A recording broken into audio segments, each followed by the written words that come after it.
Penyidikan kasus korupsi bus Transjakarta masih terus berjalan dan memasuki babak baru.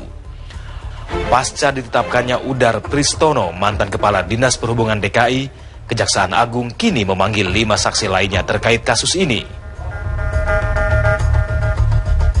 Nama Michael Bimo Putranto mendadak mencuat karena dikaitkan dengan kasus korupsi bus Transjakarta. Dan ia pun dipanggil Kejaksaan Agung dengan status sebagai saksi. Namun sayang, mantan tim sukses Joko Widodo dari PDI Perjuangan ini tidak memenuhi panggilan Kejaksaan Agung untuk diperiksa. Ia diduga sebagai pengatur proyek pengadaan bus Transjakarta yang didatangkan dari Cina, yang belakangan diketahui proyek ini pun bermasalah.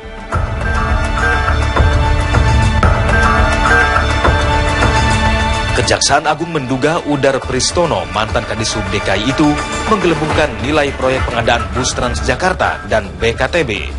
Saya mau menjelaskan gini, gubernur adalah penguasa pengelolaan anggaran daerah. Gubernur, penguasa pengelolaan keuangan daerah. Kepala dinas yang sekarang Pak Udar, yang sudah dicopot, dia adalah pengguna anggaran.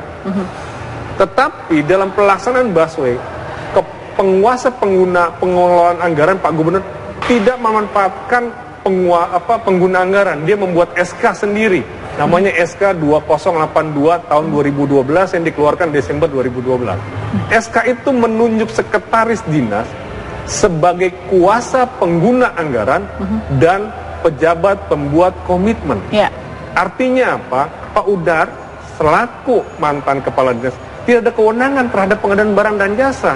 Ini dituangkan dalam Perpres yang 54 2010 dan lanjutannya tahun nomor 70 tahun 2012. Jadi sebetulnya yang melakukan lelang dan pengawasan rutin adalah KPA dan PPK, lapornya kepada Pak Gub.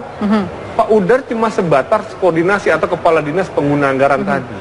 Jadi kalau kemudian saya kaget kalau kemudian pengguna anggaran yang tidak tahu menahu di sini menjadi tersangka, harusnya ya bersama KPA dan PPK-nya sekretaris dinas menjadi tersangka, harusnya yang ngasih SK-nya jadi tersangka karena dia yang memberikan kewenangan. Yang memberikan SK adalah Pak Gubernur. Pak Gubernur adalah kepala penguasa pengelolaan keuangan daerah. Ini menjadi persoalan.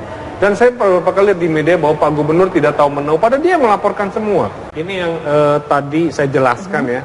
Yang tadi saya jelaskan tentang bagan tadi, yang tadi saya jelaskan, biasanya dari gubernur sebagai penguasa pengelola keuangan daerah, dia KPA-nya diturunkan kepada kepala dinas. Yang sekarang kuasa pengguna anggaran ya? Iya, sekarang pengguna anggaran nih, harusnya turun ke sini, baru dari dia PPK-nya, KPA-nya diturunkan kepada sekretaris atau panitia lelangnya. Tapi untuk case busway khusus ini, gubernur langsung buat SK baru. Namanya 2082 tahun 2012. Dia menunjuk sekretaris dinas sebagai kuasa pengguna anggaran dan pejabat pembuat komitmen. Ada menyalahi undang-undang memangnya? Tidak menyalahi, tetapi laporannya dia, artinya apa, kepala dinas sebagai pengguna anggaran, kewenangannya dipotong.